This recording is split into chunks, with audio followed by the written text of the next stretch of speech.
अरे वाह शास्त्री जी, पहले नया घर और अब एक नई कार भी ले ली। मकान पे लगी नेम प्लेट और गाड़ी पे लगी नंबर प्लेट आपका स्टेटस बता देती है। और इसी मकान और वाहन को पाने का सही समय और सही उपाय कोई बता सकता है क्या? ये एस्ट्रोलॉजर है ना, ये सब जानता है, पूछ के देख लो। एक घर में परिवार के एक सदस्य के लिए एक कानून हो, परिवार के दूसरे सदस्य के लिए दूसरा कानून हो, तो क्या वो घर चल पाएगा क्या?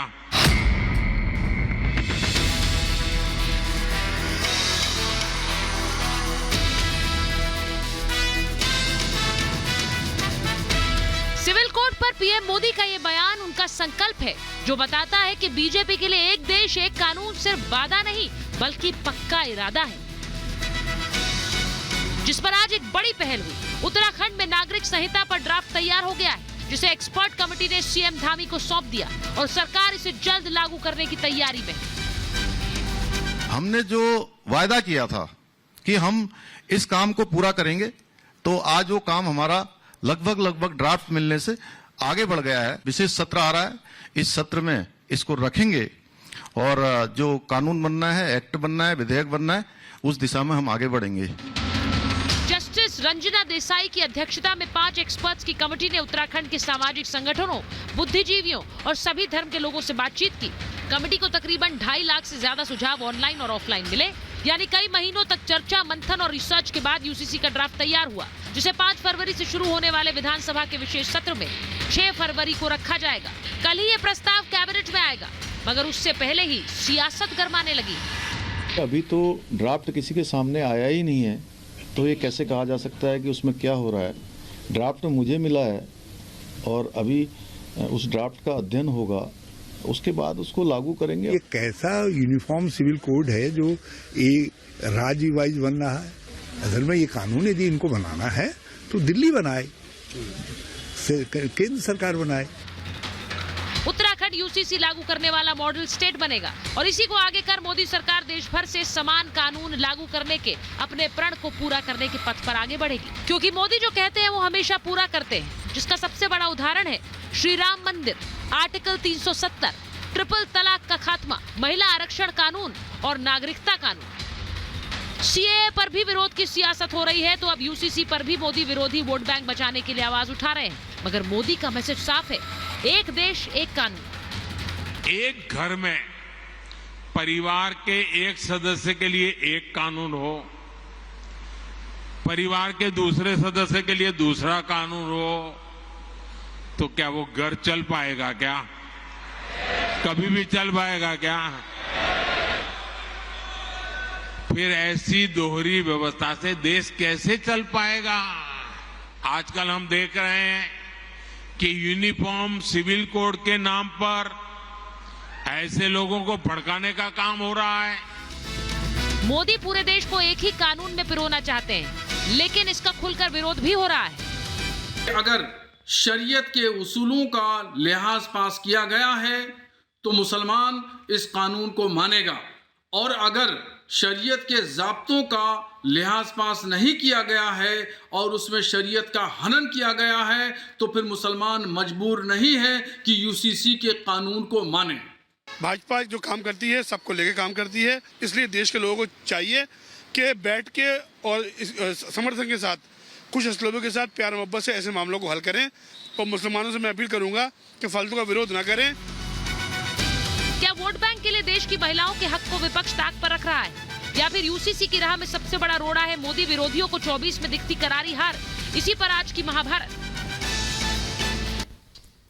और मैं आपको बता दूं, मेरे साथ मेहमान कौन जुड़ रहे हैं। बीजेपी के प्रवक्ता राखी राठौर जी को आप देख सकते हैं, हमारे साथ राजकुमार भाटी जी हैं, समाजवादी पार्टी के प्रवक्ता हैं, हमारे साथ जुड़ रहे हैं विशाल मिश्रा जी हैं, राजनीतिक विश्लेषक हैं, हमारे साथ स्टूडियो में असगर खान साहब हैं, वरिष्ठ वकील हैं सुप्रीम कोर्ट के, हमारे साथ जुड़ रहे हैं मुफ्ती शमूम काशमी साहब, जो कि अध्यक्ष है उत्तराखंड मदरसा शिक्षा परिषद के, उत्तराखंड सरकार की।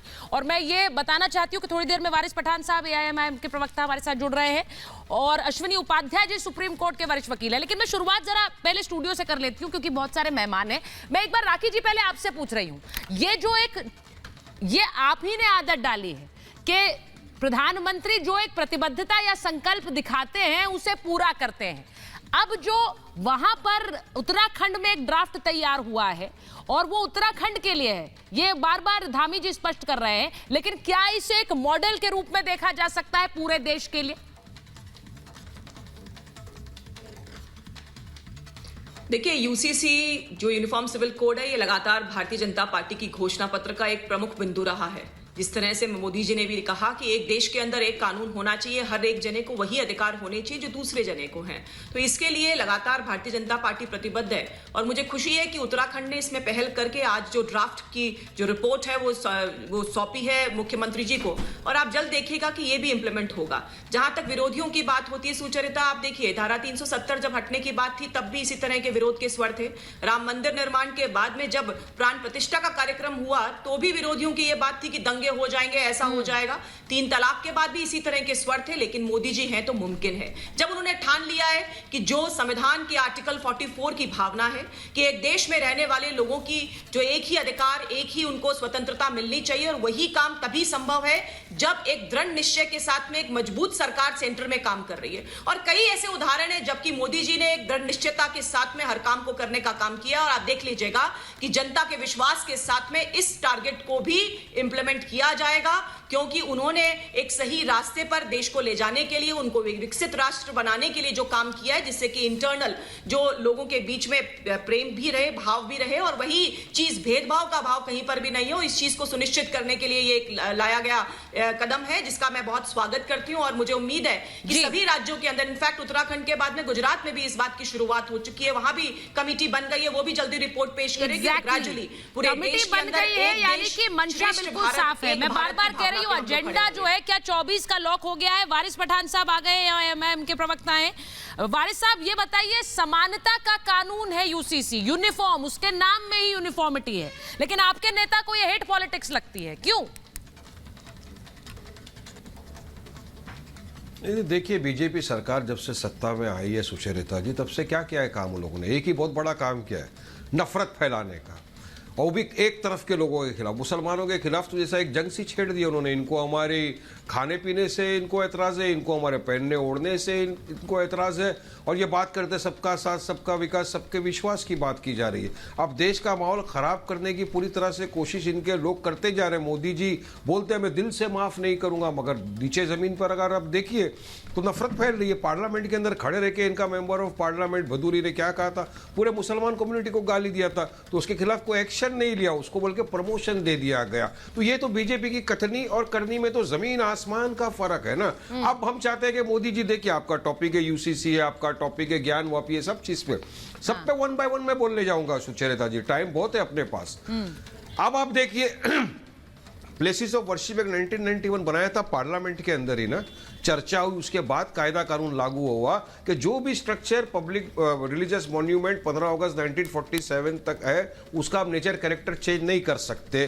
तो अब बीजेपी क्यों खामोश बैठी हुई है? क्यों विश्व हिंदू परिषद आरएसएस को नहीं बोलते कि नहीं, आप जो ज्ञानवापी का मुद्दा लेकर जा रहे हो ये उसका उल्लंघन है प्लेसेस ऑफ वर्शिप? तो आपके नेता तो बोलते हैं ना खुलकर, हमारा तो आज भी चुप बैठे हैं, आपके नेता बोल रहे हैं। मुझे लगता है कोर्ट के जो डिसीजन है उसका स्वागत हमें करना चाहिए।